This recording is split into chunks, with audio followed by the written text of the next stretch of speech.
Chapter 8 Transformers. In 1993, Alex Albon was a lawyer working at Starwave Inc.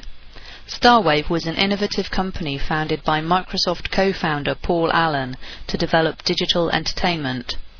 Long before the Internet became popular, Starwave began investing in new technology for delivering entertainment in anticipation of the power of networks. Albon had a special interest in new technology.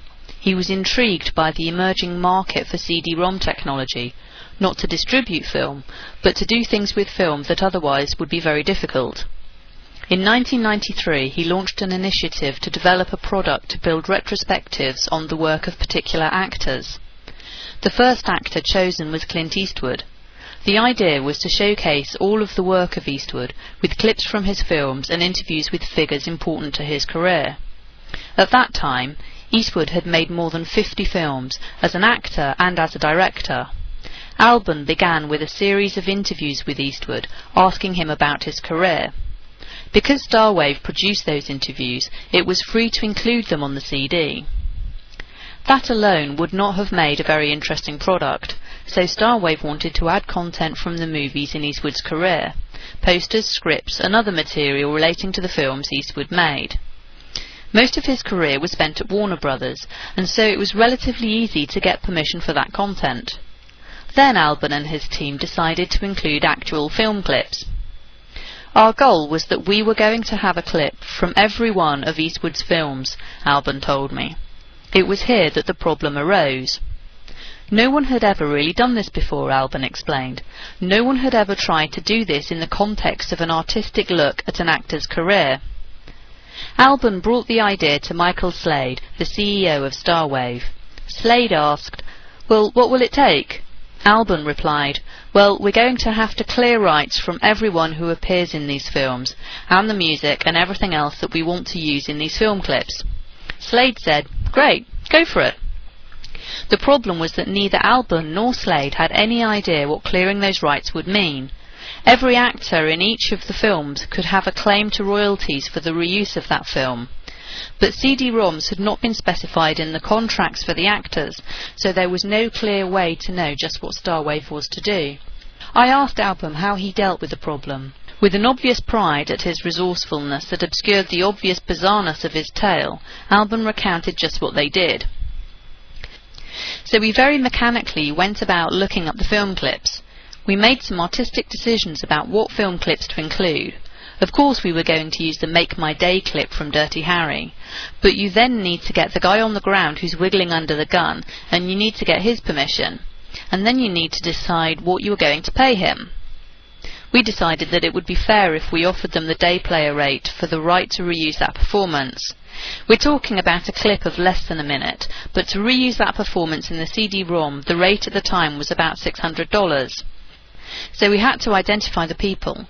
Some of them were hard to identify because in Eastwood movies you can't tell who's the guy crashing through the glass. Is it the actor or is it the stuntman? And then we put together a team, my assistant and some others, and we just started calling people. Some actors were glad to help. Donald Sutherland, for example, followed up himself to be sure that the rights had been cleared. Others were dumbfounded at their good fortune.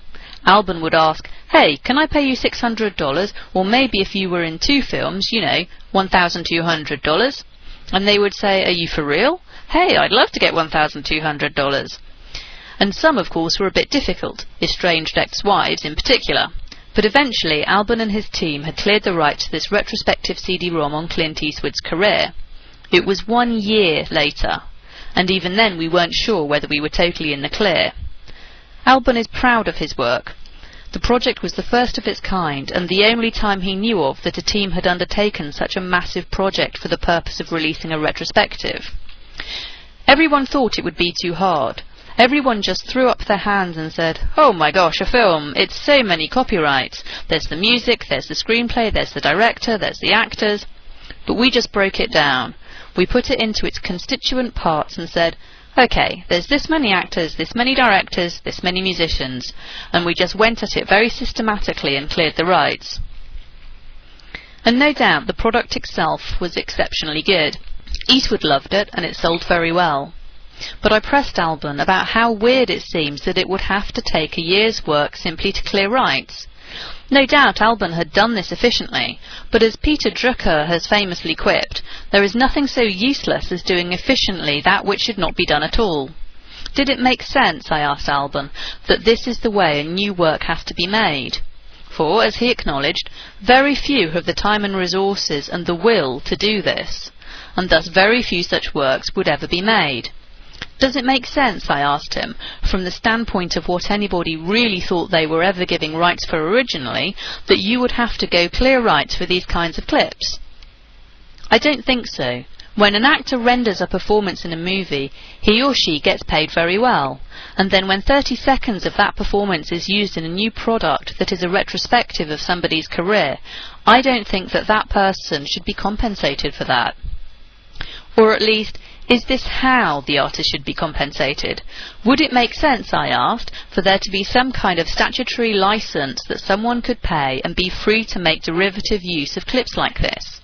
Did it really make sense that a follow-on creator would have to track down every artist, actor, director, musician, and get explicit permission from each?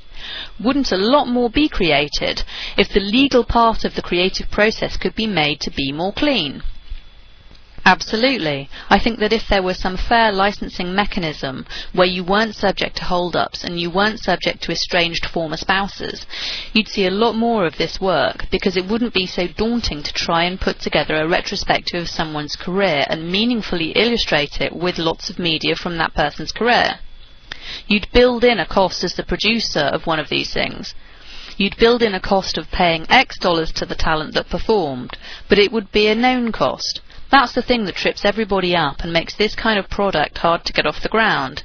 If you knew, I have 100 minutes of film in this product and it's going to cost me X, then you build your budget around it, and you can get investments and everything else that you need to produce it.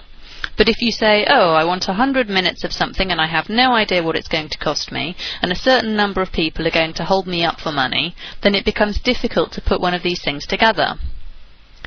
Alban worked for a big company. His company was backed by some of the richest investors in the world. He therefore had authority and access that the average web designer would not have. So if it took him a year, how long would it take someone else? And how much creativity is never made just because the cost of clearing the rights are so high? These costs are the burdens of a kind of regulation. Put on a Republican hat for a moment and get angry for a bit. The government defines the scope of these rights, and the scope defined determines how much it's going to cost to negotiate them. Remember the idea that land runs to the heavens, and imagine the pilot purchasing fly-through rights as he negotiates to fly from Los Angeles to San Francisco. These rights might well have once made sense, but as circumstances change, they make no sense at all. Or at least a well-trained, regulation-minimizing Republican should look at the rights and ask, does this still make sense? I've seen the flash of recognition when people get this point, but only a few times. The first was at a conference of federal judges in California. The judges were gathered to discuss the emerging topic of cyber law. I was asked to be on the panel. Harvey Saperstein, a well-respected lawyer from an LA firm, introduced the panel with a video that he and a friend, Robert Fairbank, had produced. The video was a brilliant collage of film from every period in the 20th century, all framed around the idea of a 60-minute episode. The execution was perfect, down to the 60-minute stopwatch. The judges loved every minute of it. When the lights came up, I looked over to my co-panelist, David Nimmer, perhaps the leading copyright scholar and practitioner in the nation. He had an astonished look on his face as he peered across the room of over 250 well-entertained judges. Taking an ominous tone, he began his talk with a question. Do you know how many federal laws were just violated in this room? For, of course, the two brilliantly talented creators who made this film hadn't done what Alban did. They hadn't spent a year clearing the rights to these clips. Technically, what they had done violated the law. Of course, it wasn't as if they, or anyone, were going to be prosecuted for this violation, the presence of 250 judges and a gaggle of federal marshals notwithstanding. But Nimmer was making an important point. A year before anyone would have heard of the word Napster, and 2 years before another member of our panel, David Boies, would defend Napster before the Ninth Circuit Court of Appeals, Nimmer was trying to get the judges to see that the law would not be friendly to the capacities that this technology would enable. Technology means you can now do amazing things easily, but you couldn't easily do them legally. We live in a cut-and-paste culture enabled by technology. Anyone building a presentation knows the extraordinary freedom that the cut-and-paste architecture of the internet created. In a second you can find just about any image you want. In another second you can have it planted in your presentation. But presentations are just a tiny beginning. Using the internet and its archives, musicians are able to string together mixes of sound never before imagined. Filmmakers are able to build movies out of clips on computers around the world. An extraordinary site in Sweden takes images of politicians and blends them with music to create biting political commentary. A site called Camp Chaos has produced some of the most biting criticism of the record industry that there is through the mixing of flash and music. All of these creations are technically illegal. Even if the creators wanted to be legal, the cost of complying with the law is impossibly high. Therefore, for the law-abiding sorts, a wealth of creativity is never made, and for that part that is made, if it doesn't follow the clearance rules, it doesn't get released. To some, these stories suggest a solution. Let's alter the mix of rights so that people are free to build upon our culture, free to add or mix as they see fit. We could even make this change without necessarily requiring that the free use be free as in free beer. Instead, the system could simply make it easy for follow-on creators to compensate artists without requiring an army of lawyers to come along. A rule, for example, that says the royalty owned the copyright owner of an unregistered work for the derivative reuse of his work will be a flat 1% of net revenues to be held in escrow for the copyright owner. Under this rule, the copyright owner could benefit from some royalty, but he would not have the benefit of a full property right, meaning the right to name his own price, unless he registers the work. Who could possibly object to this? And what reason would there be for objecting? We're talking about work that is not now being made, which, if made under this plan, would produce new income for artists. What reason would anyone have to oppose it? In February 2003, DreamWorks Studios announced an agreement with Mike Myers, the comic genius of Saturday Night Live, and Austin Powers. According to the announcement, Myers and DreamWorks would work together to form a unique filmmaking pact. Under this agreement, DreamWorks will acquire the rights to existing motion picture hits and classics, write new storylines, and, with the use of state-of-the-art digital technology, insert Myers and other actors into the film, thereby creating an entirely new piece of entertainment. The announcement called this film sampling. As Myers explained, film sampling is an exciting way to put an original spin on existing films and allow audiences to see old movies in a new light. Rap artists have been doing this for years with music, and now we are able to take that same concept and apply it to film. Steven Spielberg is quoted as saying, "If anyone can create a way to bring old films to new audiences, it's Mike." Spielberg is right. Film sampling by Myers will be brilliant, but if you don't think about it, you might miss the truly astonishing point about this announcement. As the vast majority of our film heritage remains under copyright, the real meaning of the DreamWorks announcement is just this. It is Mike Myers, and only Mike Myers, who is free to sample. Any general freedom to build upon the film archive of our culture, a freedom in other contexts presumed for us all, is now a privilege reserved for the funny and famous, and presumably rich. This privilege becomes reserved for two sorts of reasons. The first continues the story of the last chapter, the vagueness of fair use. Much of sampling should be considered fair use, but few would rely upon so weak a doctrine to create. That leads to the second reason that the privilege is reserved for the few.